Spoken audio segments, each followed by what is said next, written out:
Load share లో ఒక fixed store లో డెలివరీ పార్ట్నర్ గా వర్క్ చేస్తున్నా గైస్. శాలరీ వచ్చేసి weekly 6,000. Morning 7 AM to evening 3 PM. Orders తో సంబంధం లేదు, only login hours mandatory.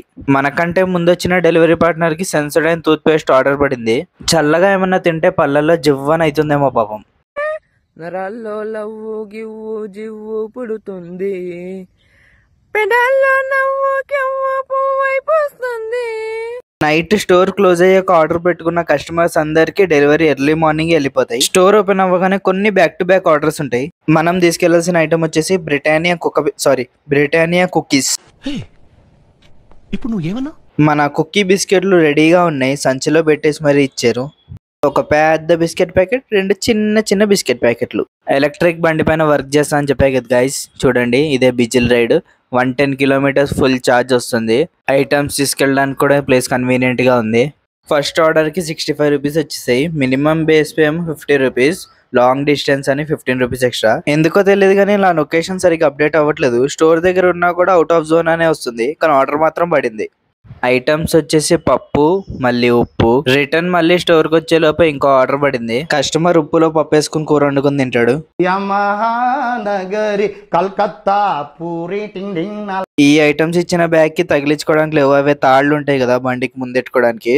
So dicky open చేసి చూస్తే డిక్కీలో మంచి ప్లేస్ ఉంది, డిక్కీలో పడేసా. ఇంకా సెకండ్ ఆర్డర్ మౌలాలీలో డెలివరీ చేసా. డెలివరీ చేసినందుకు 60 రూపీస్ వచ్చాయి. ఇది కూడా కొంచెం లాంగ్ డిస్టెన్స్ ఆర్డరే, అందుకే 10 రూపీస్ ఎక్స్ట్రా. ఈ రోజు ఆర్డర్స్ ఎక్కువ లేవు, నైట్ పెట్టిన ఆర్డర్సే మేము ఇప్పటి వరకు డెలివరీ చేసినవి. అందుకే చూడండి డెలివరీ పార్ట్నర్స్ కూడా ఖాళీగా కూర్చున్నారు. ఇప్పుడు ఏమన్నా ఆర్డర్స్ పడితే తీసుకుని వెళ్ళాలి అవి.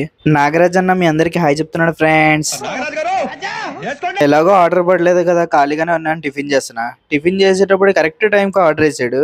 ఇంకా ఫాస్ట్ గా పికప్ చేసుకుని వెళ్ళి డెలివరీ చేసేయాలి ఇవి. లేట్ అవుతుందని కస్టమర్ కాల్ చేశాడు. కాల్ చేసి బ్రో స్నానం చేసి 30 రోజులు అయింది బ్రో, షాంపూ ఇంకా హెయిర్ జెల్ తీసుకురా, తొందరగా స్నానం చేయాలి, చిరాకు వస్తుంది అన్నాడు.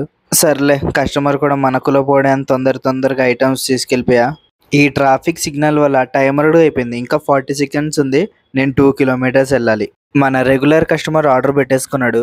రెగ్యులర్ కస్టమర్ ఎవరబ్బా అనుకుంటున్నారా? అదే ఈ కూరగాయల షాప్ నుంచి టెంకాయలు ఆర్డర్ పెట్టుకుంటున్నాడు కదా, అతనే మనకి రెగ్యులర్ కస్టమర్. అది కూడా నేను ఒక్కనే కాదు, 2 కాదు, 3 కాదు, మొత్తం 4కి పడ్డాయి ఆర్డర్స్. 4 కూడా సేమ్ 6 టెంకాయలు తీసుకెళ్ళాలి.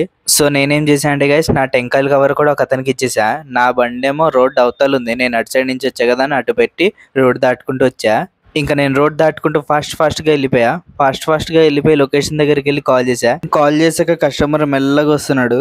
వచ్చి టెంకాయలు లేబరు అని అడిగాడు. ఒక్క టెంకాయ కూడా లేదు నా దగ్గర ఇవ్వడానికి. అలా వెనక్కి తిరిగేలోపు 3 వచ్చేసారు, టెంకాయలు తీసుకొచ్చారు. వీళ్ళ రాకపోయింటే కస్టమర్ టెంకాయ ఇచ్చుకుని నా నెత్తి మీద వేసేవాడు. టెంకాయ లేకుండా టెంకాయతో ఇలా కొడతాడు అని అనుకోకండి, కస్టమర్కి ఆల్రెడీ టెంకాయ షాప్ ఉంది. టెంకాయతో కొడితే కూడా ఇంత బాధ ఏదేమో గైస్. టెంకాయలు డెలివరీ చేసినందుకు 10 రూపీస్ మాత్రమే వచ్చాయి. బ్రో ఎక్కడ పడింది ఆర్డర్? పోచమ్మ టెంపుల్ ఎక్కడో చూసినట్టుంది, అదేనా? చలో మళ్ళీ చాలా దూరం ఉంది, ఇద్దరం వెళ్ళేసి వద్దాం. చూడండి గాయస్, ఇప్పుడు ఈ ఐటమ్స్ తీసుకెళ్ళాలి, చాలా దూరం తీసుకెళ్ళాలి. బండి పైన వెళ్ళాం, మేము పాదయాత్ర చేసుకుంటూ వెళ్తాం. మ్యాప్ ఓపెన్ చేస్తే మ్యాప్ కూడా పనిచేయట్లేదు అసలు, అంత దూరం ఉంది. నూడిల్స్ షాప్ నుంచి ఆర్డర్ పెట్టుకున్నారు, మేము డెలివరీ చేసాం కదా, మేము కూడా ఆర్డర్ పెట్టుకుంటాం, మాకు కూడా డెలివరీ చేసేయండి, ఆ షాప్ దగ్గరికి తెచ్చేయండి మాకు తినడానికి అని చెప్పాలి. నూడిల్స్, బిర్యానీ ఏదైనా సరే. ఇంకా 5th ఆర్డర్ ఓయూ హాస్టల్లో పడింది. ఓయూకి వెళ్ళిపోవాలి ఇంకా మనం కష్టపడి. ఐటమ్స్ వచ్చేసి బట్టల సబ్బు అండ్ మనుషుల సబ్బు. మన ఐటమ్స్ డిక్కీలో పెట్టేసుకున్నా. డిక్కీలో అయితే మంచి ప్లేస్ ఉంది పెట్టుకోవడానికి. నాకు అండ్ ఇంకొక డెలివరీ పార్ట్నర్కి కూడా సేమ్ లొకేషన్లో పడింది. సో ఇద్దరం ఒకటే బండి మీద వెళ్ళిపోయాం, నా ఎలక్ట్రిక్ బండి పైన వెళ్ళిపోయాం. ఎందుకు పెట్రోల్ వేస్ట్ చేయడం అని చెప్పి. ఇంకొక డెలివరీ పార్ట్నర్ ఐటమ్ వచ్చేసి జస్ట్ 10 రూపీస్ ఐటమ్, అది కూడా డిటర్జెంట్ అంటేదో టైడ్ డిటర్జెంట్, బట్టలు తుక్కోండి నల్లగా మాసిపోండి. నిజంగా మాకు చాలా లక్కీ రోజు. ఇద్దరం వచ్చేటప్పుడు తెల్లపిల్లి ఎదురడడం కాదు, మేమే తెల్లపిల్లికి ఎదురెళ్ళి ఉంటాం. చూడండి కరెక్ట్గా వచ్చేసరికి టైం అయిపోయింది, లేకపోతే కరెక్ట్ లైన్ దగ్గర ఆగిపోవాల్సి వచ్చేది. ఓయోలో ఐటమ్స్ డెలివరీ చేసినందుకు 56 రూపీస్ వచ్చాయి. 6 రూపీస్ ఏమో లాంగ్ డిస్టెన్స్. ఇంకొక డెలివరీ పార్ట్నర్కి ఏమో 50 రూపీస్ వచ్చాయి, ఎందుకంటే అతని డిస్టెన్స్ కొంచెం దగ్గరే. ఓయూ చూడండి గైస్ ఎంత అందంగా ఉందో. ఇక్కడ ఆర్డర్ పడితే చల్లగా ఉండొచ్చు తెలుసా గైస్. మంచిగా చెట్లు ఉంటాయి, చెట్ల కింద మంచి వెయిట్ చేయొచ్చు కస్టమర్ కోసం, ఎండలో కూడా వెయిట్ చేయక్కర్లా. నాకేమనిపిస్తుంది అంటే ఒక 10 ఆర్డర్లు ఓయూలో పడిపడి డైరెక్ట్ వెళ్ళి ఒక దుకాణం లాగా పెట్టేస్తా, అందరికీ కాల్ చేస్తా, నేను ఈ చెట్టు కింద ఉన్నా వచ్చేయండి అని. చేర్స్. తెల్లగా ఉందని కళ్ళు అనుకోకండి, ఇది జస్ట్ మజ్జిగ మాత్రమే. ఆర్డర్స్ తక్కువ ఉన్నాయని చెప్పి బండ్లని రెస్ట్ తీసుకోమని చెప్పి పక్క గల్లీలో చెట్ల కింద కూర్చోబెట్టాం. అవేమో పడుకున్నాయి మంచిగా. ఎంతసేపు కూర్చొని చదివేస్తావులే కానీ ఒక ఐటమ్ డెలివరీ చేసిరా అని చెప్పి లోడ్ షేర్ డెలివరీ చేసాడు మనకి. ఐటమ్ ఏంటో చూడండి గాయస్. ఐటమ్ వచ్చేసి ఏంటంటే ఇది ఇడ్లీ పప్పు. ఇడ్లీ పప్పు తెలుసుగా మీకు.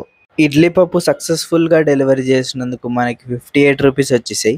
నేను ఇడ్లీ పప్పు డెలివరీ చేసిన లొకేషన్ వచ్చేసి ఎస్ఎస్ బేకర్స్. ఎవరికైనా ఇడ్లీ పఫ్ కావాలంటే ఇక్కడికి వచ్చేయండి, ఫ్రీగా తినండి. ఈ రోజు మజ్జిగ తక్కువ తాగా, ఎందుకంటే ఆర్డర్స్ లేవు కదా, ఇటు పక్క రావట్లేదు ఎక్కువ, అందుకే తక్కువ తాగా. గైస్ నేను లోడ్ షేర్ గురించి ఫస్ట్ ఒక వీడియో పెట్టా కదా, ఆ వీడియో చూసి ఒక అన్న మెసేజ్ చేశాడు జాయిన్ అవుతా అని. చాలామంది మెసేజ్ చేశారు, కానీ ఈ అన్న మాత్రం డెడికేటెడ్గా వచ్చి జాయిన్ అయ్యాడు. ఈ అన్న ఇంకా అమెజాన్లో వర్క్ చేస్తాడంట. అమెజాన్లో వర్క్ చేస్తూ అమెజాన్ డెలివరీ పార్ట్నర్గా వర్క్ చేస్తూ మళ్ళీ ఇది ఈవినింగ్ షిఫ్ట్లో ఇది చేసుకోవడానికి వచ్చాడు. కొత్త స్టోర్ ఒకటి ఓపెన్ అవుతుంది పద్మారావు నగర్లో, అందులో జాయిన్ అవ్వడానికి వచ్చేసాడు. ఇంకా లాస్ట్ ఆర్డర్కి మనకి 50 రూపీస్ వచ్చేసాయి. 50 వచ్చినా 100 వచ్చినా 200 వచ్చినా మనకు సంబంధం లేదు. ఈరోజు మొత్తం అర్నింగ్స్ వచ్చేసి 411, కానీ మనకి కంపెనీ 1000 ఇస్తుంది. టైం 2:53 అవుతుంది. 3 లాగౌట్ కొట్టి వెళ్ళిపోతా. టైం 3 అవుతుంది, మనం ఇక్కడే లాగౌట్ కొట్టుకుని వెళ్ళిపోవచ్చు. నేను ఇంకా తార్నాకలోనే ఉన్నా, అయినా పర్లేదు వెళ్ళిపోవచ్చు, ఏం కాదు.